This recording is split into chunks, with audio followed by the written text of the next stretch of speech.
Bora lá, galera, bora lá com mais um vídeo sobre futebol. Lembrando que em live acompanhamos o mundo do futebol também, assistindo futebolzinho em live. A gente viu os jogos da Champions dessa semana, tá? Libertadores, tudo mais. Acho que esse vídeo aqui só vai sair na sexta, mas o convite tá feito, né? Nesse final de semana vamos acompanhar o Brasileirão, tem o Clássico também nesse domingo. E se você quiser ver os jogos que eu vou cobrir em live, os horários dos jogos e tudo mais, só olhar a aba de comunidade aí, tá? Mas em resumo, live sempre de terças a domingos, reagindo a vídeos do YouTube e também reagindo a partidas de futebol, certo? Os horários estão na aba de comunidade. E se você não gosta da Twitch, só se inscreve no Pitacos do Moreno, tá? Que eu faço muito stream com esse canal do YouTube, belezinha? Mas bora lá, gente, para a sombra do narcotráfico no futebol latino. Olá, sejam muito bem-vindos a mais um vídeo. E nesse mês, o assunto vai ser sério. Alguns meses atrás, no meu vídeo sobre o iceberg da Copa Libertadores, tinham 3 tópicos que falavam sobre a influência do narcotráfico no futebol sul-americano. Mas naquele vídeo eu dei só uma pincelada no assunto e disse que esse era um tema possível para um vídeo inteiro no futuro. E tem como muita vocês coisa. curtiram a ideia, cá estamos nós para tentar abordar de uma forma palatável um tema tão complexo e polêmico como esse. A pesquisa para esse vídeo foi bem complicada, então me dá uma força aí e se inscreve no canal. Estamos chegando perto da marca de 200 mil inscritos. Eu não me inscrevo porque meu canal principal, né, que é o canal onde eu pago meu YouTube Premium e tudo mais para eu não ver ad, eu só sou inscrito nos canais que eu vejo por conta própria e não necessariamente por react, tá? Até mesmo para poder evitar tomar spoiler dos vídeos, né? Eu vou ver o vídeo por conta própria, aí dá ruim. Aí a pessoa vai lá e quer fazer o pedido de react aqui na live e tudo mais, mas aí eu já vi o vídeo por conta própria sem gravar porque eu sou obcecado por certas coisas. E quando a gente chegar, eu prometo que eu vou postar 2 vídeos no mês como especial de 200 mil. É isso mesmo, você não ouviu errado. 2 vídeos no mesmo mês. Bom, promessa feita, então chega de enrolação e vamos logo começar a falar sobre a sombra do narcotráfico no futebol latino. Vamos começar com um pouco de contexto. O período dos anos 70 até os anos 90 não foi nada fácil lá na Colômbia. O país vivia uma verdadeira guerra civil. De um lado, tínhamos os grupos paramilitares, de outro, as guerrilhas comunistas. Eles se degladiavam na tentativa de tomar o poder do país. E como estamos falando da época da Guerra Fria, os Estados Unidos apoiavam os grupos paramilitares, morrendo de medo de perder mais um país ali no seu quintal. Enquanto... Se eu não me engano, inclusive, a Copa de 86 era para ter sido na Colômbia. Mas por conta de todos esses problemas de guerra civil, basicamente, no país, a Copa foi redirecionada para o México. E a gente teve a repetição, né? Que o México teve 70 e 86. Se eu não me engano. Enquanto o outro lado era apoiado pela União Soviética, na tentativa de conseguir mais uma revolução como em Cuba. E esse terreno hostil se tornou fértil para o surgimento de um outro grupo, os cartéis de drogas. A Colômbia tinha um clima extremamente favorável para a produção de maconha e principalmente cocaína. Chegou ao ponto de 80% da cocaína no mundo ser produzida em solo colombiano. Essas drogas eram exportadas principalmente para os Estados Unidos e para a Europa, gerando muito, mas muito dinheiro aos cartéis. Pra se ter ideia, só o cartel de Medellín lucrava cerca de 3 bilhões de dólares por mês. 3 bilhões de dólares. E toda essa grana dava muito poder a esses grupos. Tá, mas onde é que entra o futebol? Se você é inscrito aqui no canal, você sabe que o futebol é uma das ferramentas mais poderosas de influenciar a sociedade e a comunidade local. E as contas dos times de futebol não são exatamente uma das coisas mais transparentes do mundo. Portanto, eles se tornavam um bom mecanismo de lavagem de dinheiro. O esquema era: os cartéis adquiriam participações nos clubes, ou até mesmo assumiam o controle total deles. Então, colocavam a sua grana suja, ilegal, e misturavam com os fundos legítimos da equipe. Esse dinheiro ilegal podia vir por meio de uma empresa de fachada que surge como patrocinadora, por exemplo. E com esse investimento maior, vem mais resultados. Eles podem contratar melhores jogadores. E isso gera dinheiro legítimo ao clube, que vai direto para o bolso dos cartéis, que nesse esquema transformaram seu dinheiro sujo em dinheiro. Ei, que lua. Se eles quisessem lucrar ainda mais com o futebol, eles poderiam se envolver em esquemas de aposta. Moleque, o timing desse react Dark Rain. O timing desse react, o Bruno Henrique aposta. Ah, não. E manipular resultados. Outro benefício de se tornar o dono de um clube era a lavagem de imagem. Para a comunidade local, a imagem do narcotraficante ficava atrelada ao clube. Era como se o Pablo Escobar deixasse de ser conhecido como o dono do cartel de Medellín para ser o dono do Atlético Nacional. Agora que já estamos contextualizados, vamos falar caso a caso. No final dos anos 70, na cidade de Cali, existia um grande time, o Deportivo Cali. Ele tinha 5 títulos colombianos e era o terceiro maior campeão nacional. O cartel de Cali, liderado pelos irmãos Orejuela, viram no clube uma oportunidade para adentrar o cenário do futebol. Porém, o estatuto do Deportivo não permitia um acionista majoritário, o que não os daria controle total. Por isso, a solução foi olhar para um outro time de menor expressão na época. O América de Cali. Esse foi um dos clubes que mais se beneficiou da mãozinha do cartel, que era um dos mais poderosos do país. O América recebeu um investimento pesado, possibilitando a contratação de muitos talentos sul-americanos e disputando o jogador com o time europeu. Inclusive, chegou muito perto de contratar Diego Maradona, que teve uma reunião com os irmãos Orejuela e ficou apalavrado com o time de Cali. Mas o seu empresário mudou de ideia em cima da hora e acertou com o Barcelona. O América então se tornou protagonista. Ele, que não tinha nenhum título colombiano, após a chegada do cartel, passou a ter 15, sendo 5 consecutivos entre 1982 e 86. Nesse período, ele foi finalista da Libertadores em 4 oportunidades, mas ele conseguiu perder as 4. Posteriormente, o cartel também se utilizou do Deportivo, clube do coração dos irmãos Orejuela. Inclusive, eles alcançaram a final da Libertadores em 1999 contra o Palmeiras. E dessa vez, para se certificar que não perderiam, o cartel tentou subornar o árbitro da partida, Ubaldo Aquino. Mas isso chegou aos ouvidos do presidente da CBF, Ricardo Teixeira, que disse que o juiz ficaria fora da Copa de 2002 caso interferisse no resultado da partida. No final, o Palmeiras foi campeão nos pênaltis e o árbitro Ubaldo Aquino apitou a Copa de 2002. Desse detalhe específico do Palmeiras eu não tava sabendo não, tá? Ela também era o lar do maior cartel de drogas do planeta, o famoso cartel de Medellín. Seu líder, nada mais do que o notável narcotraficante Pablo Escobar. A partir dos anos 80, o cartel começou a se infiltrar no clube, tendo influência direta no título da Libertadores de 1989 e no gigante que o Atlético se tornou hoje. Existe quem questione essa relação do cartel com o Nacional. Segundo o relato do filho do Pablo Escobar, Pablo torcia para o rival do Nacional, o Independiente Medellín, e por isso não faria sentido ele investir no inimigo do seu time do coração. Mas mesmo assim, existem evidências que o cartel não só se envolveu com o Nacional, como também com o DIN. Além do auxílio financeiro, em Medellín, o tráfico tinha uma abordagem mais agressiva nos resultados do futebol.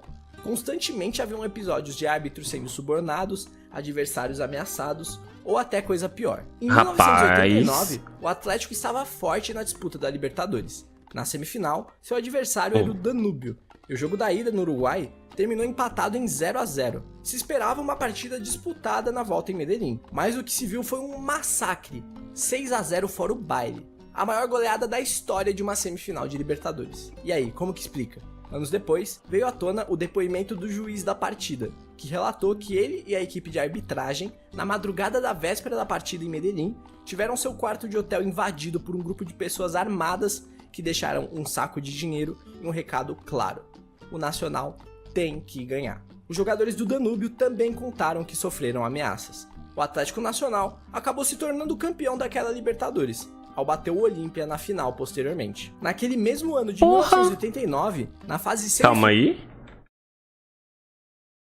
89, eu tava tentando achar os brasileiros aqui, foi o Inter e o Bahia.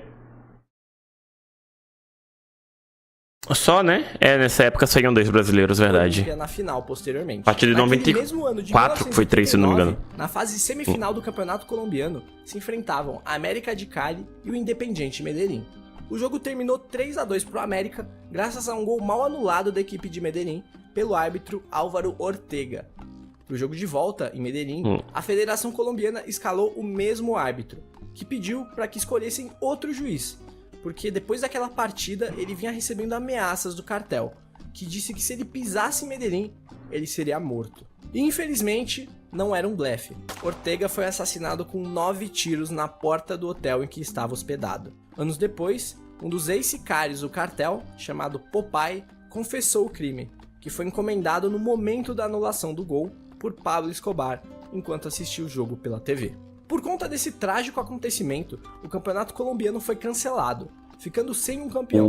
A FIFA e a Conmebol pressionaram a Federação Colombiana para que limites fossem impostos.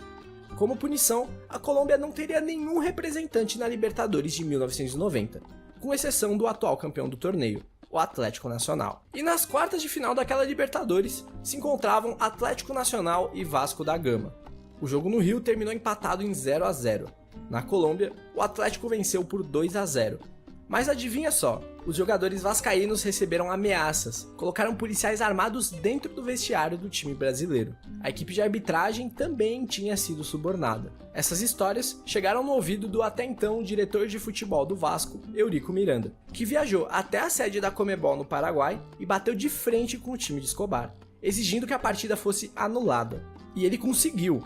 O jogo foi anulado e remarcado, mas no Chile, longe do alcance do cartel. No final das contas, o Atlético Nacional venceu novamente, por 1-0, e se classificou mesmo assim.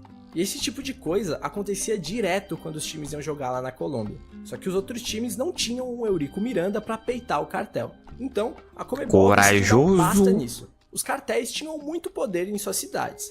Afinal, eles tinham toda a polícia e a política local nas mãos. Mas eles não tinham todo esse controle e influência fora. Por isso, foi definido que os times colombianos só poderiam mandar seus jogos em cidades fora da Colômbia.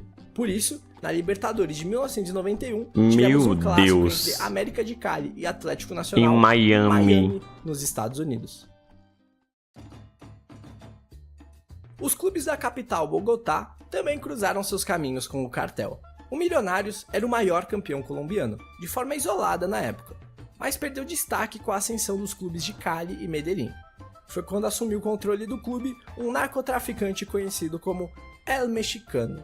Ele era uma das lideranças do cartel de Medellín junto a Escobar. Com ele, o clube foi bicampeão colombiano em 1987 e 88. E estava no páreo pelo Tri em 89, até o cancelamento do campeonato. Nesse mesmo ano de 89, El Mexicano foi assassinado. E após isso, o clube passou pelo maior jejum de sua história e uma crise financeira terrível, que deixou e o Milionários passou a se chamar Pobrecitos.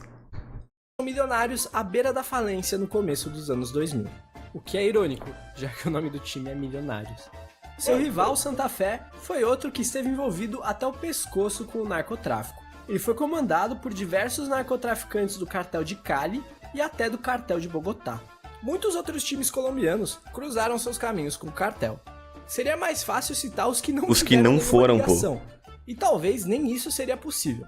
O Júnior Barranquilla, por exemplo, eles se orgulham em afirmar que foi um time que recusou a grana do narcotráfico. Mas no final dos anos 70, o presidente do clube esteve envolvido com tráfico de drogas e lavagem de dinheiro. Quem diria, não é mesmo? Os primeiros títulos colombianos conquistados pelo clube foram com esse presidente. Temos que citar também o Unión Magdalena, que foi o clube que introduziu esse tipo de negócio ao futebol.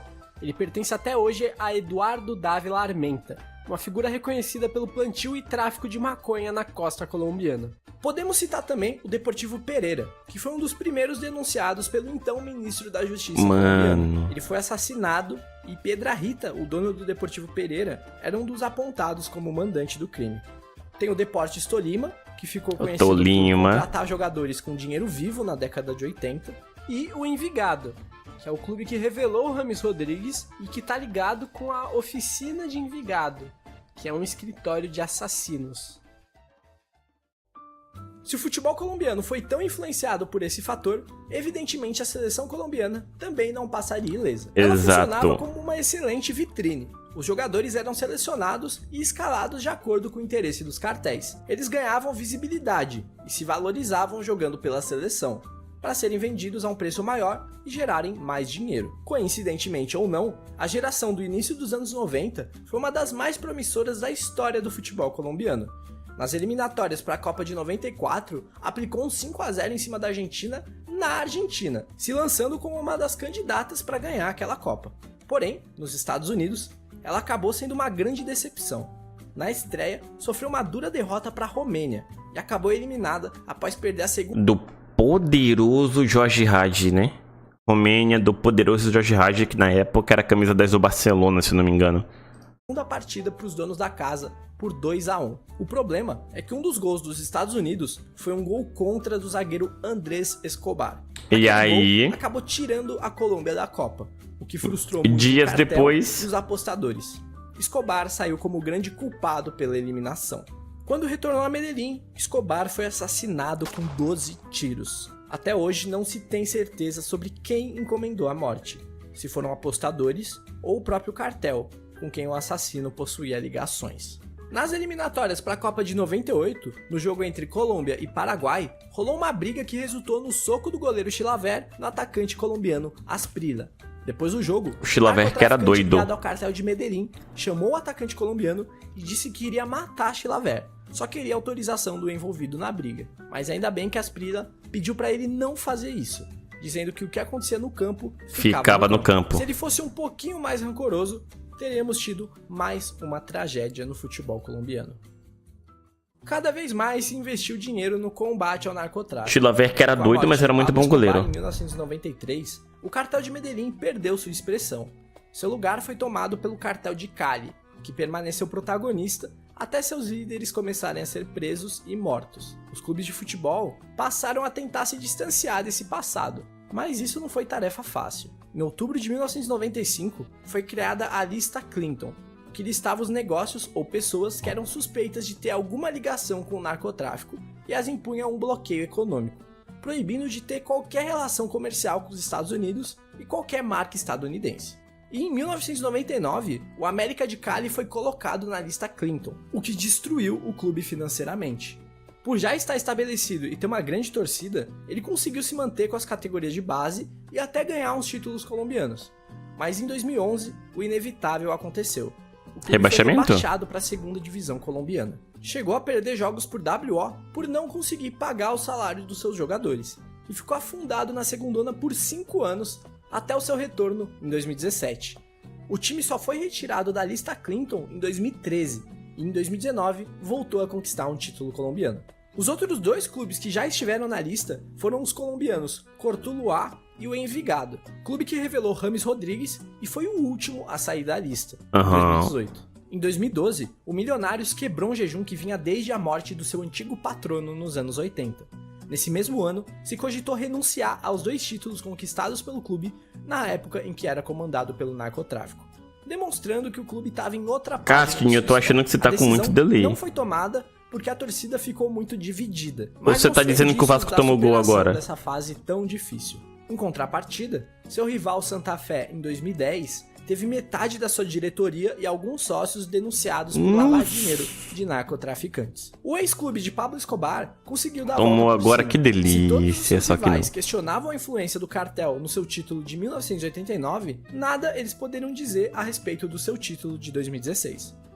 Quer dizer, até tenho que falar, mas nada que o cartel tenha a ver. Evidentemente, esse fenômeno não é exclusivo do futebol colombiano. Por isso, para finalizar o vídeo, eu vou citar rapidamente aqui alguns outros episódios de outros lugares do mundo. Um local onde o narcotráfico é muito forte também México é o pesado. México. Por lá também tivemos envolvimento dos cartéis com clubes de futebol. O narcotraficante Tirso Martínez, conhecido como El Futbolista, foi acusado de lavar dinheiro proveniente do tráfico em 3 clubes mexicanos. O Atlético Celaya, o Irapuato e o Querétaro. Sim, aquele mesmo que o do Ronaldinho jogou. As suspeitas vêm desde o início dos anos 2000, chegando ao ponto da federação excluir o Querétaro e o Irapuato da primeira divisão para não gerarem maiores problemas. Alguns outros grandes clubes do país também estavam sendo investigados. Eram eles Necaxa, Santos Laguna e Puebla. Mas sem grandes atualizações, porque as investigações estão em sigilo. Na Bulgária, o futebol também foi tomado pela máfia. Depois da dissolução da União Soviética, onde os times eram geridos por organizações do Estado, eles acabaram indo para a nova elite econômica do país, que era muito próxima do crime organizado. E segundo o Wikileaks, quase todas as equipes do futebol búlgaro são geridas pela máfia.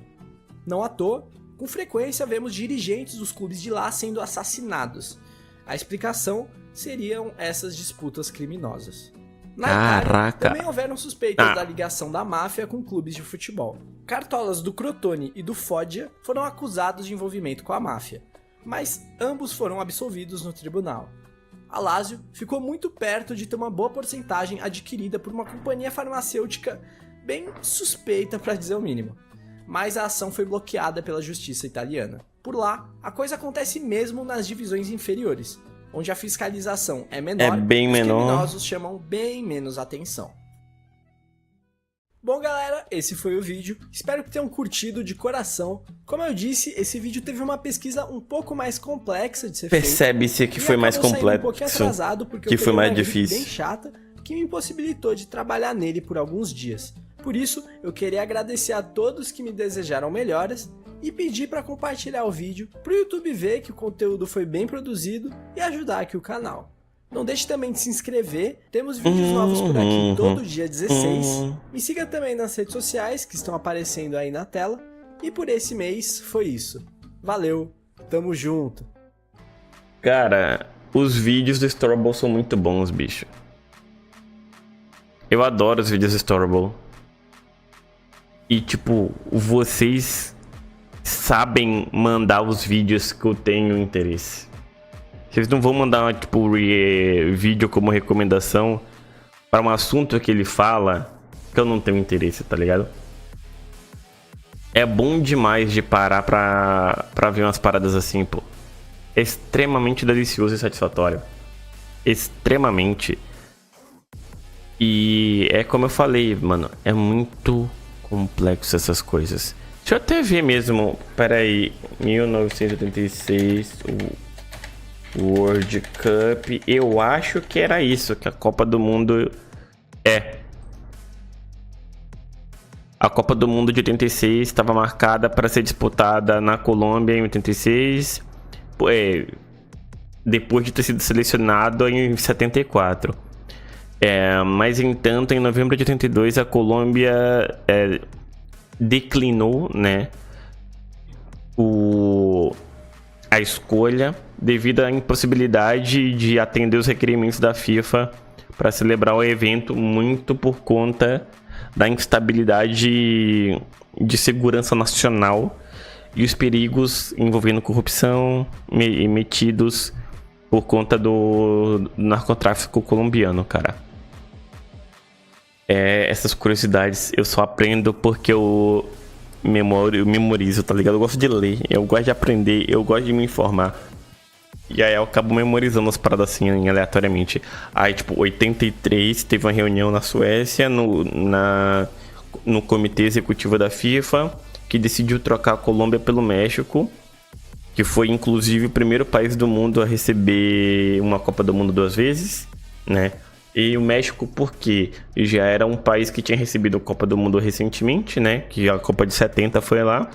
E que já tinha uma certa estrutura, os estádios já davam conta relativamente dos critérios que a FIFA exigia e deu tudo certo na Copa de 86. Menos o fato da Argentina ter vencido essa Copa lá, né? Mas enfim, vocês do YouTube, gente, obrigado pela companhia nesse react. Até a próxima e eu fui, tchau, tchau.